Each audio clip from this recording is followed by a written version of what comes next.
All right, all right. Welcome, welcome, welcome, ladies and gentlemen. Welcome, ladies and gentlemen. If you think you're having deja vu, then yeah, you are, actually. This is the Real Gospel Talk number 2. We have another show popping off for y'all right now. My name is Joe. If you know, you know. My brother Jason and Miss Judy is on the line, and we have a special, special guest. She seems to be a pretty down to earth person. I mean, seems like she would fit right in with this group, crazy, laughing, things of that nature, which is a good sign so far. But we'll see a half an hour into the show. But anyway, ladies and gentlemen, without further ado, let us introduce you to our guest, or I'm going to allow Judy to introduce you to our guest tonight because they're like besties. So, Judy, the microphone is all yours. Okay, this is Lezley Mount. I've known for quite some time. When I went back to school at SOC, I met her there, and she's seen the transition from me not knowing Christ all the way through where we are today. So it's not about us, though, it's about her. So I'm going to let her uh, take it from there and let her tell you about herself and her testimony. Go ahead, Leslie. All right, thanks, Judy.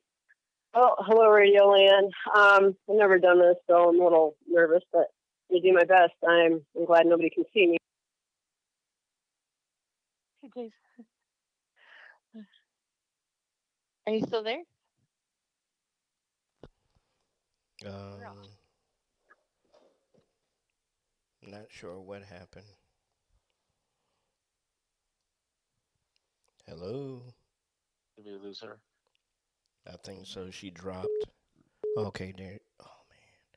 There she is right there. 1 second. Let me see.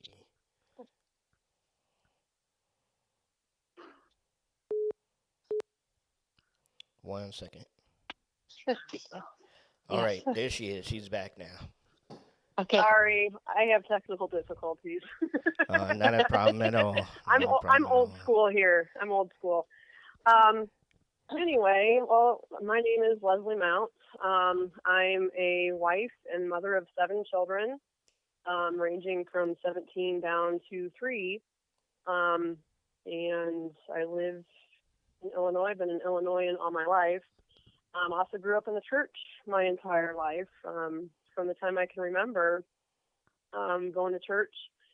As a little kid, I'm going to guess I was probably about three or four, when we started going to church as a family. If we went before then, I don't remember that, but I remember from about there on.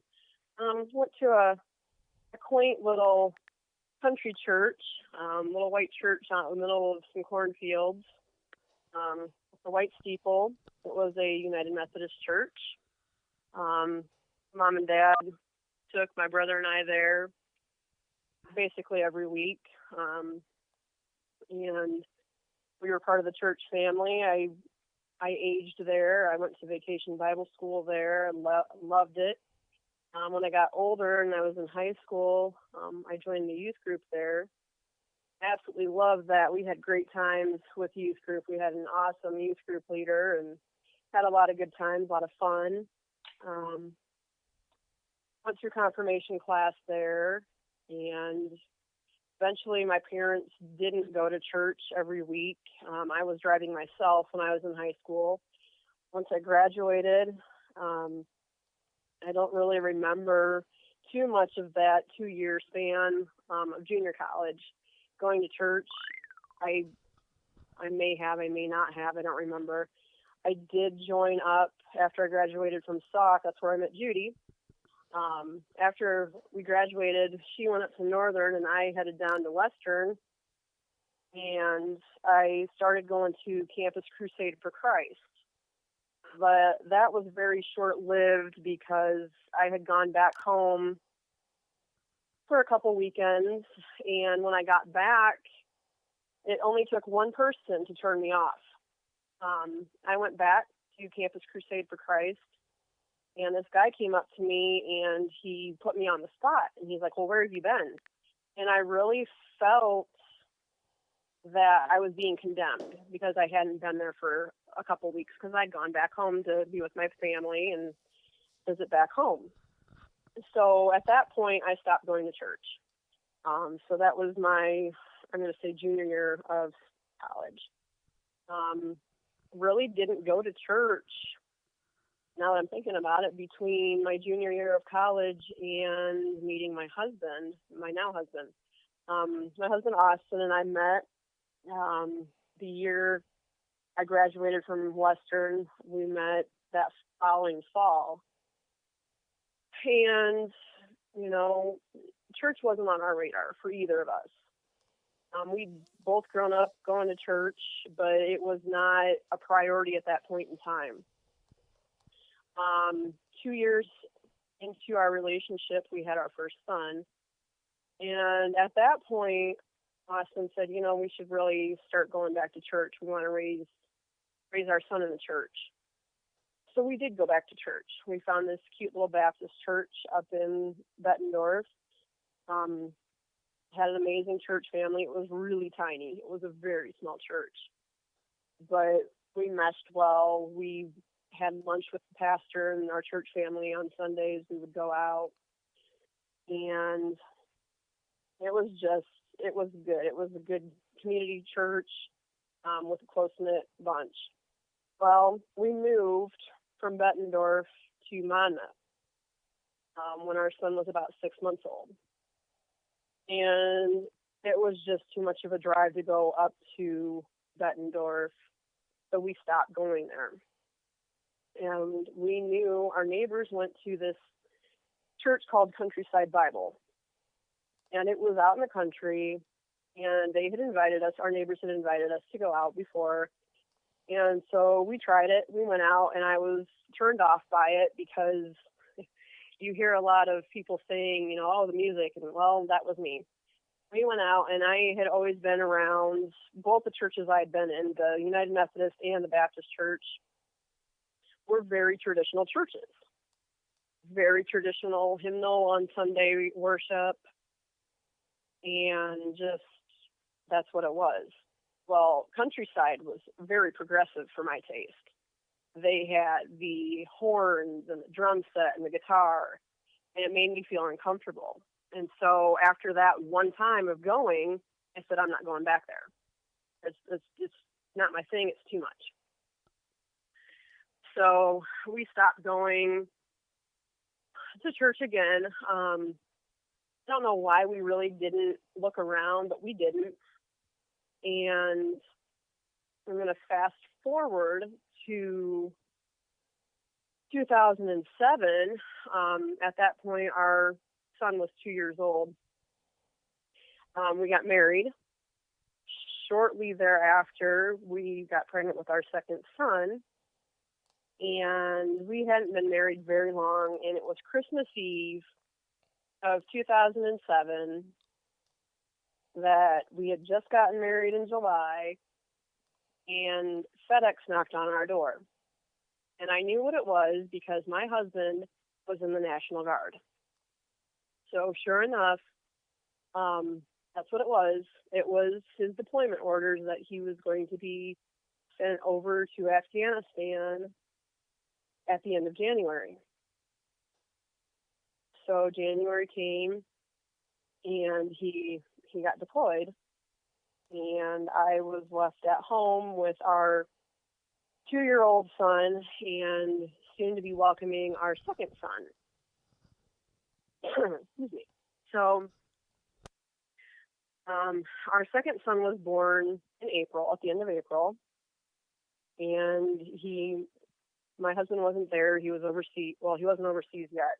He was stationed over in Germany. He was getting ready to head over across the pond, as they say. So he left stateside at the end of April and headed over, and he was gone for a total of 15 months. Deployments, people talk about deployments and how they're hard, and you don't really understand that concept until it's you. And I don't know as so much the deployment itself was hard. Yes, it was. But the hardest part came when he got back. I know that sounds really strange, but when you're the only adult in the house and you're running the show yourself, it's hard to give up that control to another adult when they come back.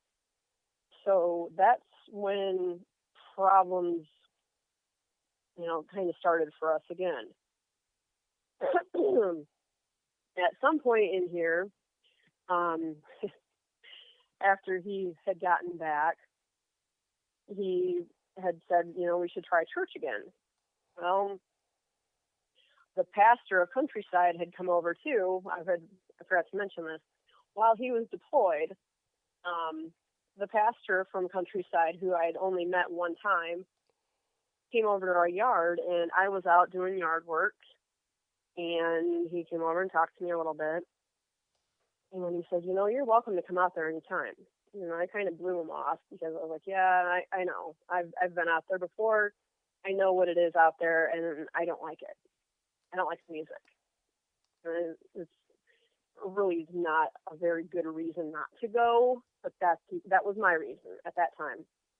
So when Austin got back home from his deployment, we tried it again, and we started going out there. Well, it shouldn't come as a surprise that when he got back, things were a little bit hectic and difficult, and I didn't help that at all because I had been in the church, but I had missed something very important. Somewhere along the line, and I don't think it was ever presented to me, I had missed the good news and bad news. And I don't want to condemn any religion, but I will say that it seems to be that a lot of places get caught up in their religion and their rules, and maybe it was presented, maybe it wasn't. Maybe I was just too young to understand at that point. I don't know, because I don't want to say that it's like that across the board, and I don't even know as though I want to say that it was like that at my church, because it may not have been, and I may have just missed it. So he got back from his deployment. We start going out to that church, and I'm okay with the music now. I knew what to expect. And the church family out there it's great. There's a lot of larger families. There's a lot of close-knit people. And this pastor at the time that was out there he was well known. He was a substitute teacher in the schools. And every week at church, every week, he would go over the good news and bad news. And I didn't get it because I had never heard the good news and bad news. I'd never heard the gospel. And in my mind, I was, what do you need this for? Because I was a good person. I went to church. I believed God existed. So what is this good news and bad news? And why on earth do you go over it every single Sunday? It was just, it was too much for me. It got on my nerves. I'm being honest. It got on my nerves. Well, things at home weren't going so hot, and I wasn't saved, and I'm impatient. Well, I was more impatient, but at that time I was a very impatient person, and I was very worldly, and I was looking for something to fill the void I felt because I was a very unhappy person. I was unhappy in my marriage. I was unhappy in my work life. I was just unhappy, period.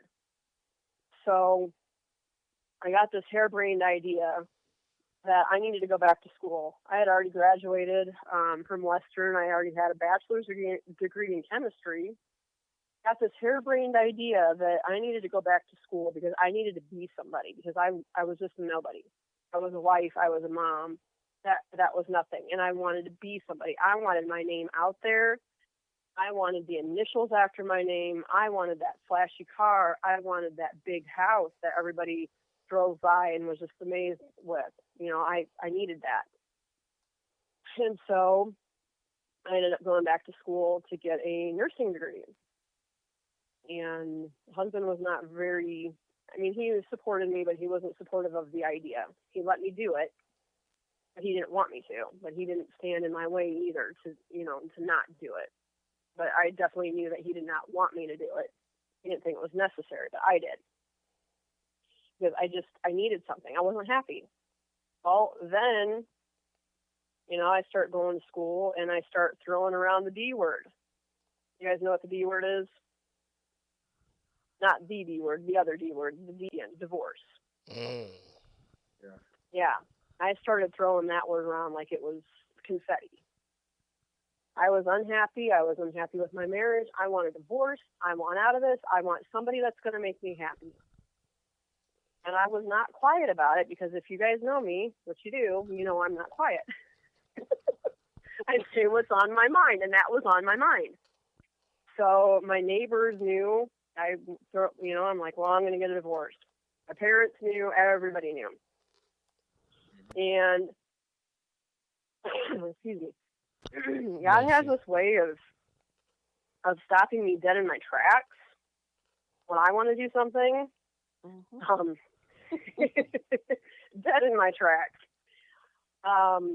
Yeah, I wanted to have a large family, and at that point in time, I'm like, well, I want this family to keep growing, but I'm not sure that I want it with my current husband. So, you know, and I didn't hide that from him. I told him that I was very mean, looking back, and very rude. But God had other plans for me because I was already pregnant with our third son. So that kind of stopped me, and I was like, oh, I'm pregnant. We have another kid. And this is really stupid because it's like our other two children didn't matter. It took a baby to stop me and make me think that, oh, this kid needs a father in its life too, in his life. There's another boy in his life too. So our church family that we had been a part of it out at Countryside told us there was a couple in church that were marriage mentors, and every year they would pay for couples that wanted to go on this marriage conference called A Weekend to Remember, Family Life A Weekend to Remember. And so we knew that was an option, but there was no way at that point in time that we could afford to go to it, even though they were paying for the conference, because the hotel was pricey. We were not in a place where we could afford it at all. The conference was at the Ritz-Carlton down in St. Charles, and I don't know if you've ever looked those places up. They're like penthouse apartments with their hotel rooms. So our neighbors, who were very, very kind to us during our time down in Monmouth, offered to pay for the hotel room for us if I would go. I remember my neighbor lady asking me, if we paid for this hotel room, would you guys go to this conference? I'm like, well, yeah, I'll go.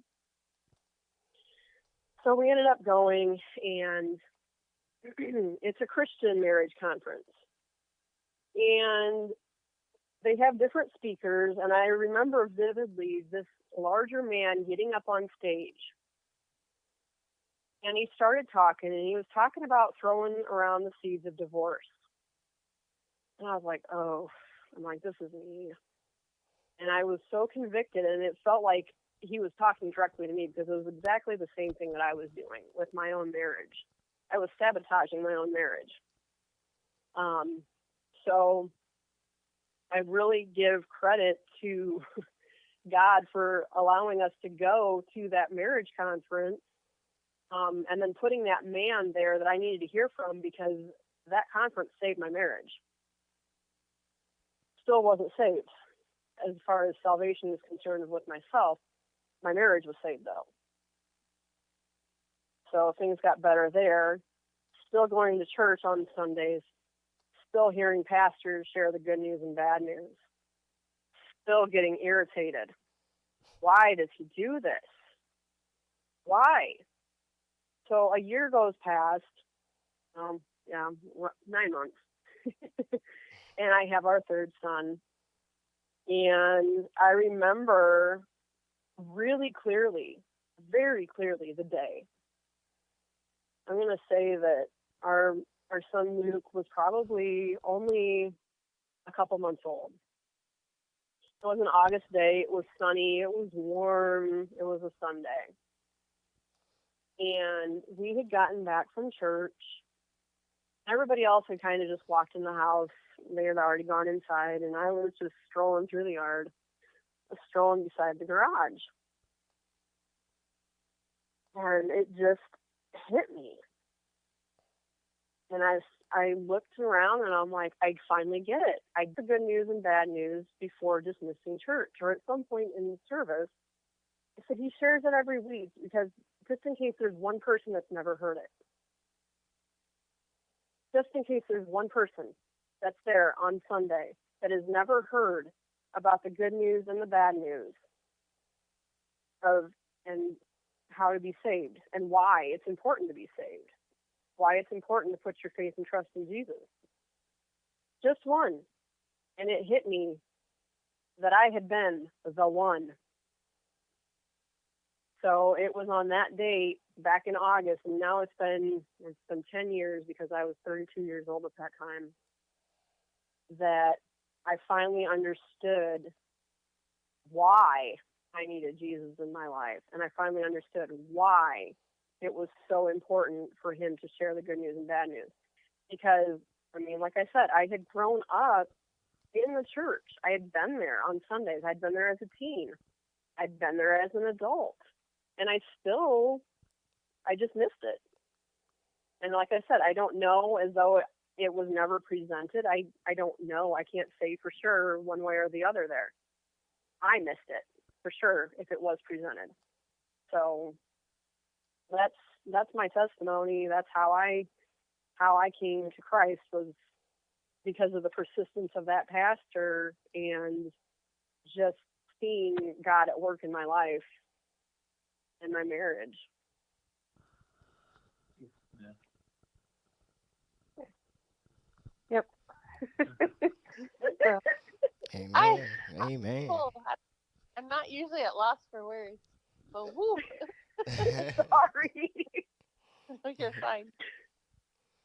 Kind of like when you know the story, but you don't know all the story. If that makes sense. You know what I mean. The Yeah. details, but the plot more with the passion in there, so you hear it differently. Yeah. And he left Orlando. I'm assuming he's still there. At a loss of words too, and that's really hard to do. Orlando, is still there? Oh yeah, I'm here. I'm here. Oh, okay. I'm still here. um. Amen. So Leslie, you have a nickname called 40 Grit. Like, Yes. That was dubbed by my husband and a few other people, I think.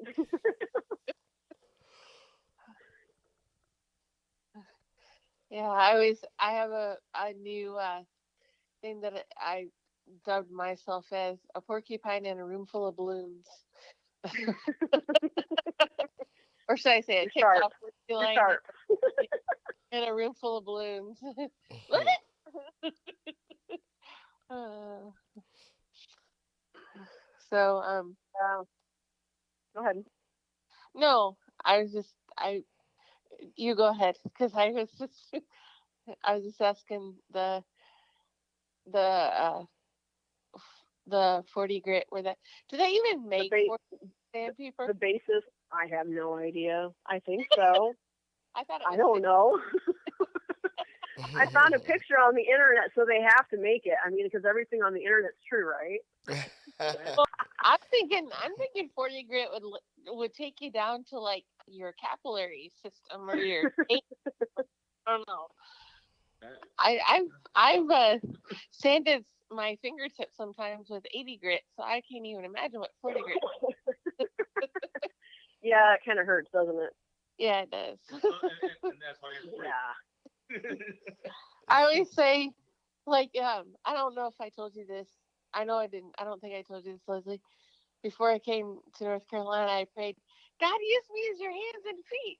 You want to talk about 40 grit? Do that. Woo-wee. He thought Mm. stuff from your life that you didn't know you still had. He goes to the attic and the basement and clears out all the junk. Ooh. Mm. So Yeah, I came by the nickname Forty Grit honestly because I guess I can be abrasive. I'm told that's what my husband told me. He said I can be abrasive.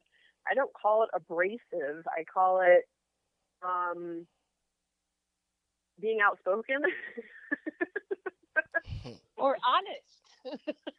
speaking the truth, Honest. saying what's what might be on other people's minds when nobody wants to say anything or when something needs to be said but nobody wants to say it.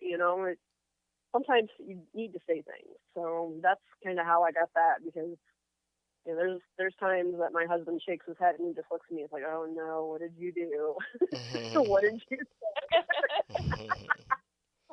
Don't worry about it. He brings yes here to a whole new concept. Yes, whatever. Yep. Yeah.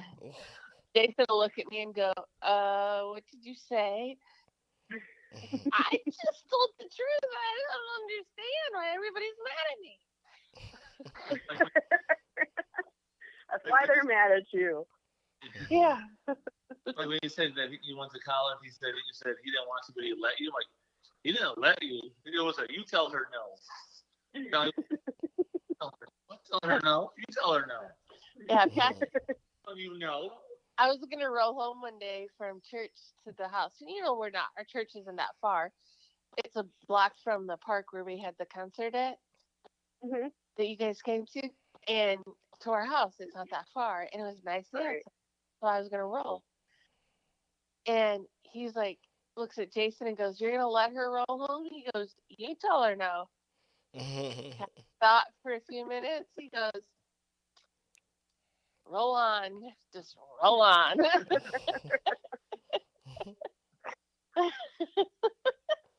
It's really kind of bad when the pastor's on. He won't even confront you. He's got God on his side and he won't even confront you. Oh, goodness. That was pretty bad. Oh, All right, all right. oh, Well, I do have a question, Leslie. I know when you were saying you and your husband went to the conference and Hmm. everything, and the gentleman was on stage and he was talking about divorce and throwing it around and things of that nature.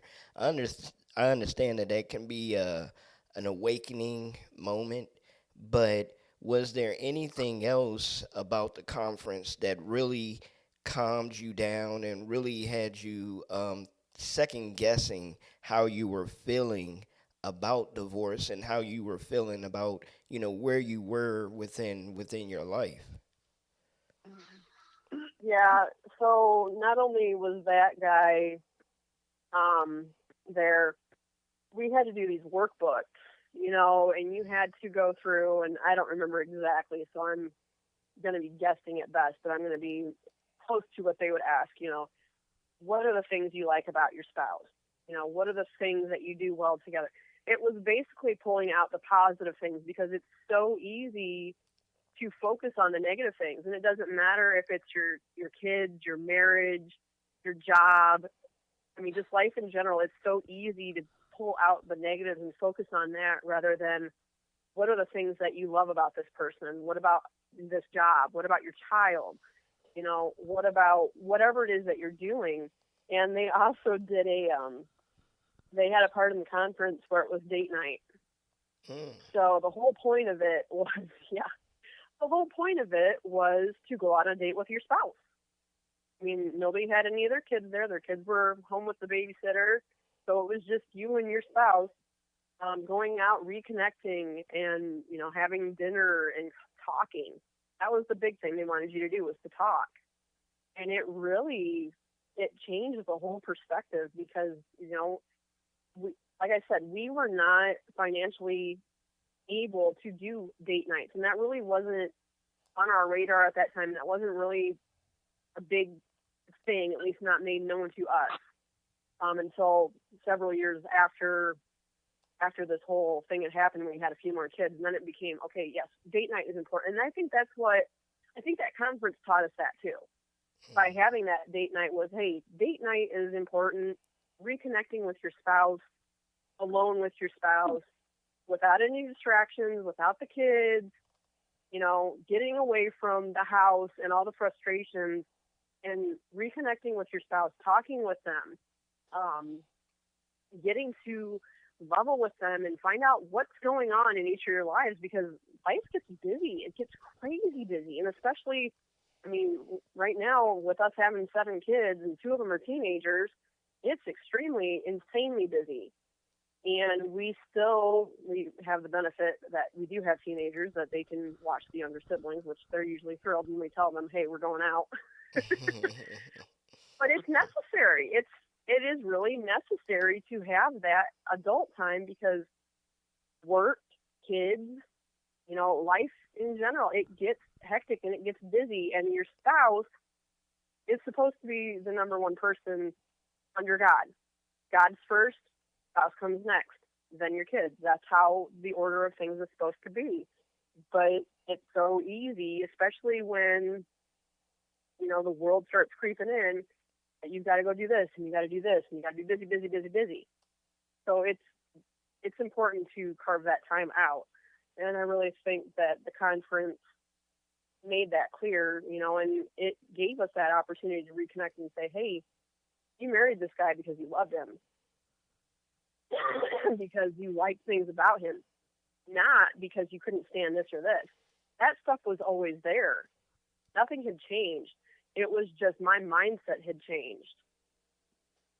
It was my mindset of, well, he's not perfect, and I want this, and it was worldly, and it really woke me up.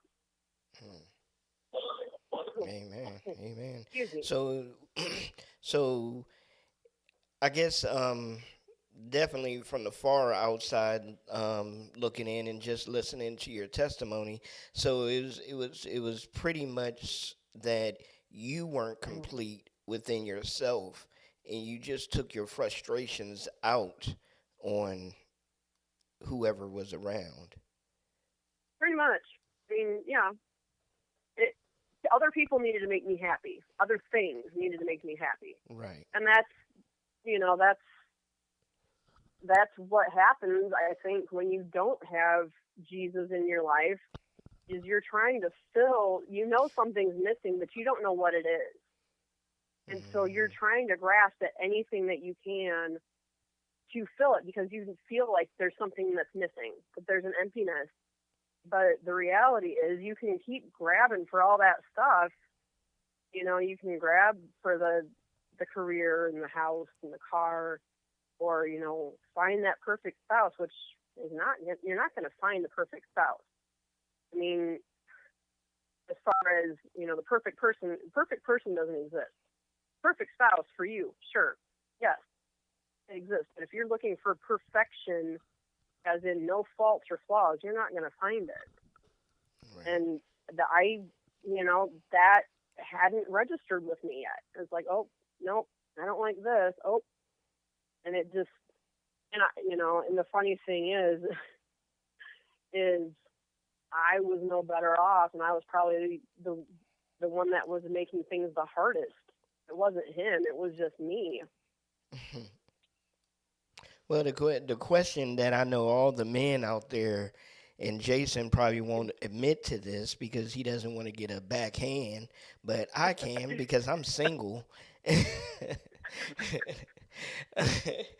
All the men out there want to know, what did you do to make it up to your husband for being such a butt?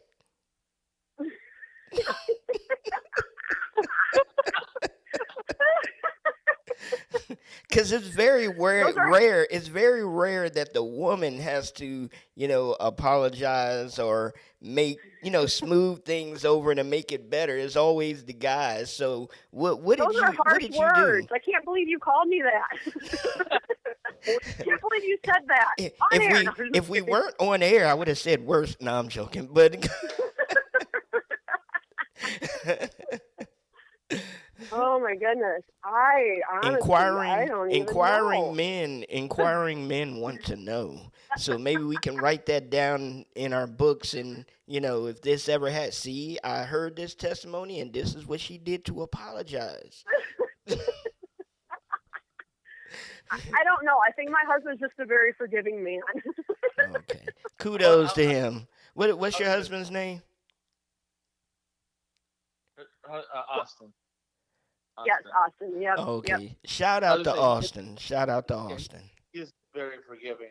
Yep. This Oh, well, hearing her testimony, I believe it. well, I mean, with us with our connection with I mean, not trying to cut off your testimony there, Leslie, but um, No, that's no. we were This is a good. Yep. while he's working in the Quad Cities and whatever. I was a butt to him. It was quite bad. Oh, I don't remember what year that was, but I mean, it wasn't pretty. Um, and then was it two? It's been this about 2 years ago. We went to New Boston for we kind of reconnected, do a show out there, and he went when we were in there. It's in the back pew of a church in New Boston, little tiny church, little tiny town, and he sat down next to me, and there was forgiveness there. So he's very forgiving in that sense, and I was not very nice to him. I mean, this is not public knowledge in that aspect. But this is a couple of weeks ago, a month ago. What little I could do, because I can't turn a wrench apparently, to help him put a roof on the apartment. Um, but I mean, there's forgiveness there. When he came out to drive up to Chicago area to pick up our bus, um, helped fix our van at one point. There's a lot of forgiveness there in that aspect. So he is a very forgiving person overall. And being married to somebody that's 40 grit, like Judy, there's there's the one that's tough and one that's the softer one. In this case, like Austin's the softer one, but he can be tough when he needs to be. I'm kind of the softer one, but he can be tough when I need to be. I mean, and that's just kind of how that balance works. I mean, most relationships I think are the opposite. Men try to be that tough, tough, tough, tough, tough thing, and these two that and Leslie and Judy that's not the standard. I'm cool with that. I'm sure Austin's cool with that. It's been how many years now? Forever. 19 for us. Well, he's soft, but it also takes a strong man to be married to me. So, and we all know this. That's facts. Yeah.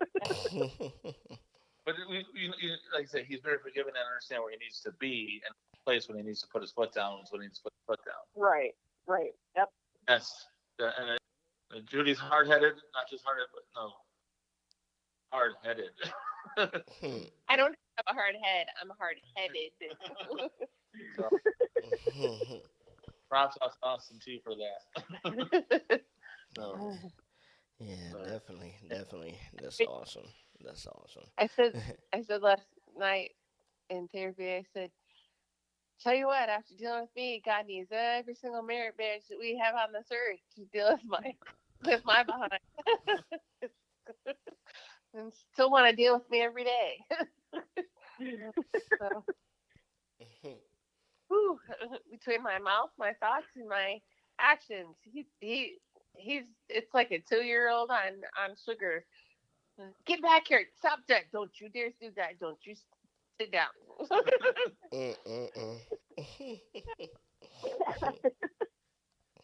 Wow. I'm sure. I'm sure God looks down on me sometimes, and he's got his hand, forehead in his hand, just shaking his head like, seriously, no. Another mountain? You want to go around the same one? Okay. Here we go. Are you done yet? I remember, I remember telling a story. I was at work and at my old job, um, like back in Galesburg, and I dropped some stuff and I started out saying, "Dang it!" And I heard, "Darn it!" And then it was like, dang it. And then I let the real word out.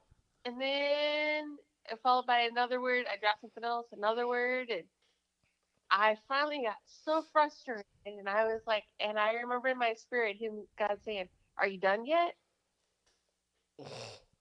Which I responded Conviction is real. with, no. It's okay. So I swear I dropped everything I touched. And by the end of the day, I was like,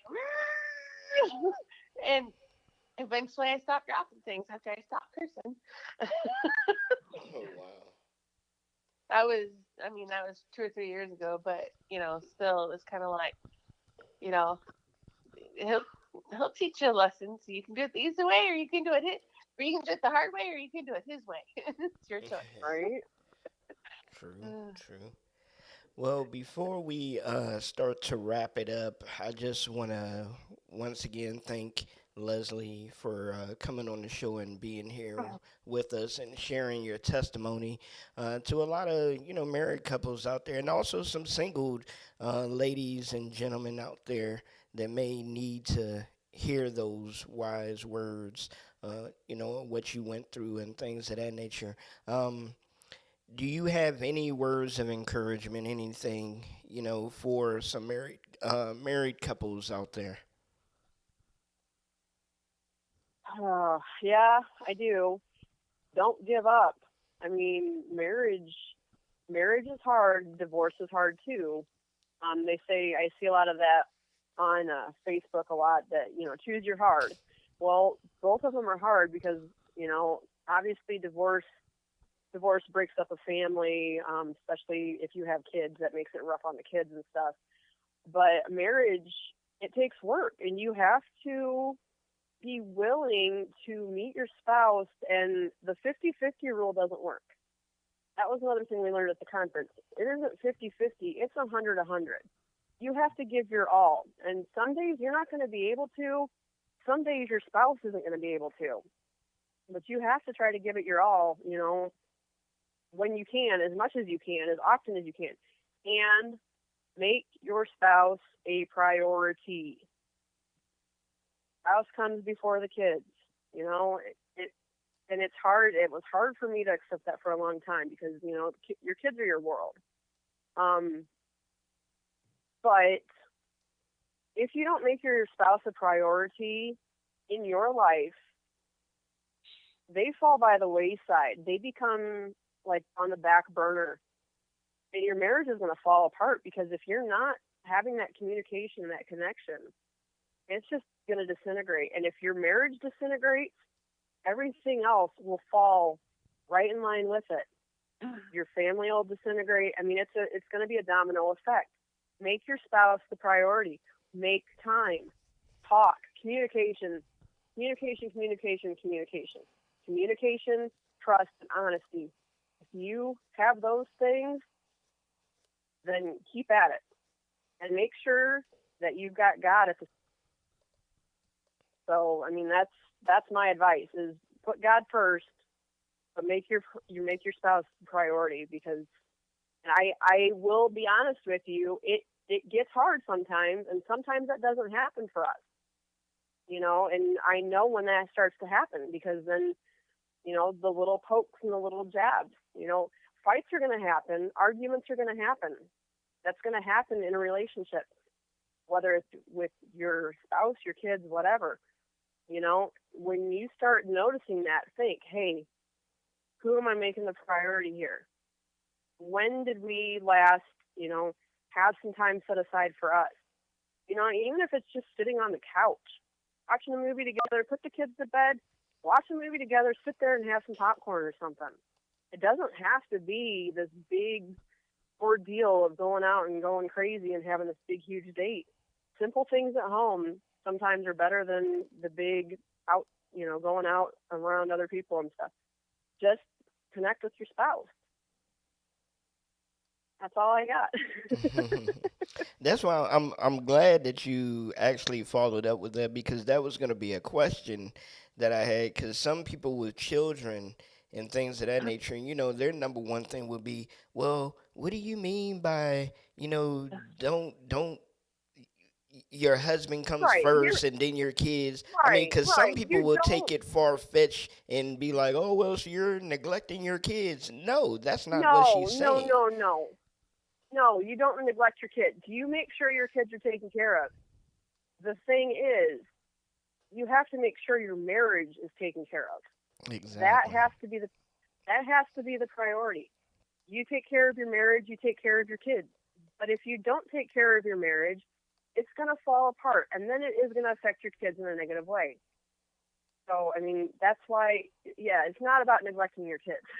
And I'm Hmm. going to tell you guys, anybody that's listening, your kids are going to love having a break from you too. They just are. It really is this nice change up for them too. It's like, oh yay, we get to have fun with the babysitter. We get to watch movies or whatever it is. So don't feel bad about calling up the babysitter, calling up grandma and grandpa. Don't feel bad about it. Grandma and grandpa love to see the grandkids. The grandkids will love to see grandma and grandpa or the babysitter. So Yeah, yeah. I mean, this will be crazy to say or whatever, but but the thing about it is, you knew your spouse before you knew the kids. So, Yep. yep. I mean, but a lot of people won't look at it that way. Be like, yeah, but what? And I mean, here's the other thing to think about. Okay, here's the other thing to think about with that. If you put your kids first, eventually, hopefully, your kids are going to move out, right? Hopefully, who's going to be left? Your spouse. yeah, And you don't want to be left with somebody that you don't even know because you've paid so much more attention to your kids than you have your spouse, and you kind of fallen away. Well, now it's like, oh, now what? Now it's just us. You don't want that either. So, I mean, that's something to think about down the road, because eventually, you're going to have your kids raised up, and it's a good thing to have a break too, because parents need breaks. that's why so many Moms need breaks. empty. Go Dads need ahead. breaks. Yeah, that's what I was going to say. That's why so many empty nesters, that's like brand new empty nesters, end up getting divorces because they forgot who they were together. Because they spent so Correct. much time taking Jimmy or Jill to, ballet or the football practice and did all sorts of things with them, then Right. neither one of them came together to reconnect themselves. So, yeah, I Yep. Right. totally understand that. All right, all right. Well, I'm almost nervous to ask this next question. Judy, Uh oh. Judy, do you have anything? No, I spot. We're not gonna Or I don't have dirt. Okay, so here's my question, Jason Yes, and Judy. yes. Okay, you guys, you have your fur babies, you have your dogs. Do you think? Would you agree that it's still important, even if you don't have kids at home or you don't have kids, at all? Is it important to have date night? Absolutely. Yeah. We do it once a week just because, I mean, life can get in the way. Work, craziness at work can interfere and can eventually separate you and your spouse. I mean, just even my experience with all the drama at work, it can pull me in a direction that separates me from the connection I have with Jason. It's Right. a, the distraction. I mean, there's so much mess in the world that you need that date night just to reconnect to your spouse and so you don't forget who they are, not forget who they are, but That's um dementia. yeah. But what I mean is, you know, in this case he works from home, so being tempted at the office is not necessarily a bad thing because that would be me. But there are people that are in the office that the spouse could be tempted by someone at the office. You know what I Right. mean? And if you don't have that connection and make that consistent effort to connect weekly, just to talk and discuss things. You can get busy without kids, Right. Yeah. um, and you can lose track of one another, and then before you know it, you don't even know the person you're married to hardly anymore, because they've changed and you've changed. It's not Right. just one has changed over the other. You both have changed and Right. gone directions. So it's very important. Yeah, and even when it's like we don't have the kids aspect of it, Mhm. but times get tough. Like this year has been, I can't believe it's November already. Well, 2 days, but a lot's happened this last year. If you don't have that strong connection prior, then when it does get tough, your feet get put to the fire. Do you run or do you just stand? No, do you stay there and push through? I mean, and in January, the hospital closed where she was working. Then she went and had a temp assignment, and then that COVID stuff ended. Thank you, Jesus. But unfortunately, the job ended. And so then I went on unemployment for a little bit, and now we're going back to traveling. We're out in North Carolina. But going through all of that, if we were already on shaky ground, probably wouldn't have survived it. Like Right. you're gonna stay there. I'll figure it out, kind of thing. Right. Right. You have to have that. You have to have that strong foundation there. Um, Other part of our date night, like it sounds weird, but like we have like say we did, like we'll do church in the morning. We started going to the 9:30 one for several reasons, so we don't keep everybody there super late. But we'll do 9:30 service, and then like today we went out to the mall. Um, one to see about getting some furniture for our place since we got an extension type deal, but also grab lunch. And we don't go crazy lunch. We spent $14 today at a local restaurant in town at the mall. Yeah. It's not about how much you spend or how flamboyant it is. Yeah, It's just basically time together. it's time together, and it's shutting out the world. And I don't mean it the way it's going to sound when I say shut out the kids, but like you said, shut out all distractions Right. as much as you can. And that's just important because you need to reconnect and reground because the devil would love to get in between you and create havoc in your marriage and Definitely. havoc in your family and in Yep. your work. And I mean, just it's he loves to do stuff like that. So if he can divide you, Sure. he can conquer you. And Exactly. so yeah, I mean, there's a time and point when I traveled before where up through 2013, I'd come home, we'd be glad to see each other, we'd be together for about a week or two, and then it's like we'd be fighting like cats and dogs in each other's face, and I'd be like, "Time to go, time to Right. go, time to go out travel again, because I don't want to deal with it." You Right. know, it was my escape and it was my run. And I mean, a lot of people don't know, but we almost wound up divorced in 2014. I was ready to walk away. I didn't Thanks, know I'm about glad you didn't. yeah, but but thanks to Jesus, we're not, and Right. changed both of us. He's gotten rid of, hopefully, a lot of my willfulness. Still more to go, but a lot. And he's laughing. That's not nice.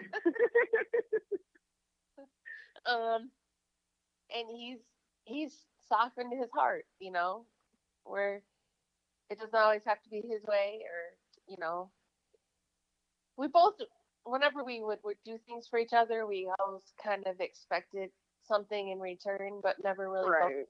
it. So it's kind of like, You well, can't do that. yeah, for you. So why aren't you I did dishes doing on this for? I did dishes on Tuesday. Now you got to do dishes on Wednesday. Yeah. Or why aren't you doing dishes? Or why aren't you doing this? Why aren't you helping? Why aren't blah blah blah? Who cares that I was criticizing everything he did? But well, we won't talk about that. Mm. um, You don't like how I do the dishes, and you do the dishes. yeah. Anyway, So, but I mean, but we didn't do date night. At that point in time, we never went. We never did date night. We Yeah, rarely ever did date night because we were too busy. It's all about right. being busy. Yeah, Mhm. you have to make time. You have to make it a priority. I just thought of something else that conference had us do, and I think it really changed things up. Is your spouse is a gift to you from God, and your spouse is not your enemy. Mm-mm. So that really was a game changer too. So if you're mad at your spouse, just remember that they're not the enemy. Why are you mad? Was it an expectation that wasn't met or something else? And talk about it. Yep. Figure out what's going on. Communicate. Yep. Hmm. Yep. Yeah, you're Right. right. You're right. Get mad and not talk about it and not explain it and not and like I like to do, I liked in the past to do is get a just be like, I just wanted to be mad. Somebody said Yeah, that. Go ahead. I was gonna say we women kind of like to do that sometimes. Yeah. Well, it's one of those things that, and it's really weird because there's a pastor. I wish I remembered who it was so I could give credit. So I just want to put out there, this is not from me. I heard this from a pastor, and that is next time you want to criticize your spouse for who he is and what he's done and the choices he makes, remember he chose you. Mm, Ooh, mm, mm, ooh. mm. That burns a little. I Man. remember that quite frequently when I want to say something. I'm like, which I don't really want to say much anymore with that because we have, we've grown so much in our marriage that we kind of finish each other's sentences. You know that when you see that old couple that they work together so well, you're like, oh, that's so cute, that's so sweet. Yeah, we're kind of that, but we're not. Hopefully, we're not that old yet. Um, You got a few years. yeah, but it's just one of those things where we don't usually have to. I forgot where I was going with that. Sorry. We don't have to. I mean, we kind of finish those sentences and stuff. So, but I mean, again, the enemy can come in anytime he wants and But she's try to. Oh yeah. Well, I say that they chose you, and I don't know. It's just one of those things that when I said that, I was like, wait a minute, what? you don't like Whoa. when you joke. Yeah. Okay. Maybe there's some wisdom in that. I don't know. Yep, yep, yep. I hate when God can.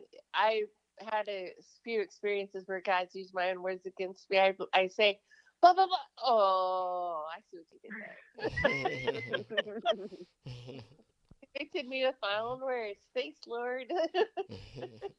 So, Well, ladies and gentlemen, it hasn't been said, but folks out there that are single, don't worry about it. You make sure you have yourself a good date night as well, and finish your sentences as well. So it's easy for you because it's only you. So.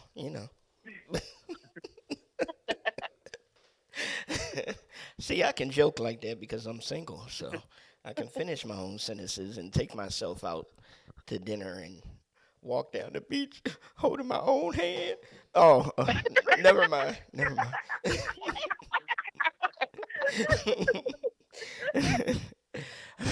Too much information. You know what I'm saying? Exactly. Exactly. I start getting that way once I get tired, start telling too much of myself. But Yeah, we gotta be wrapping this up. It's past my bedtime, probably. uh oh. But yeah, I seriously warned though. you that. No, I'm kidding. Yeah, we seriously though, we're about to wrap it up.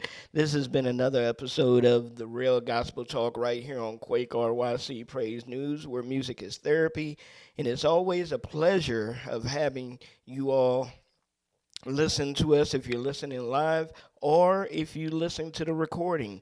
We started placing the recordings of the show on our YouTube channel, so feel free to go over to RYC Praise News and subscribe to our YouTube channel over there. And hey, just follow us because we will be placing our shows on there from now on. Not only the Real Gospel Talk, but also First Choice that airs every Tuesday night at 8 p.m. Eastern Standard Time. And also, once we get back going again with, man, I forgot the name of the show. Boy, it's my show. That's a shame. That is a shame. Mm. On Thursday nights. Come on now, Jason. Oh, Help me out. Man. wait. Hold up, wait a minute. There you go. That's the Right. name of the show. See, look at that. I got it. I got it. See, you're not the only old one here. I'm old too. I'm I'm forgetting not my the own. oldest. I'm forgetting my own shows. So man, see, if I had another person sitting here with me, they could have helped me out. But you're alone. Okay, hold it together. Hold it together. But but yeah, hold up, wait a minute on Thursday nights. Just haven't figured out a good time to come on back yet. But we will be back very soon with that show as well. So once again, we just want to say thank you for our special guest, Lezley Mount. How you doing? Thank you. Thank you. All right, we had a good time with you. I hope you had a good time. We really appreciate your testimony and sharing it and everything. And once again, shout out to your husband. Salute to him. Thank him for your time, allowing us to, steal you away for a little bit with your kids and stuff. So, but Right? I might need to go rescue him. oh my goodness. So, with that being said, we'll check y'all next week, man. Y'all be blessed. And I love to say, God wants the best for you. Do you want the best for yourself? All right? And we're out. Amen. Amen.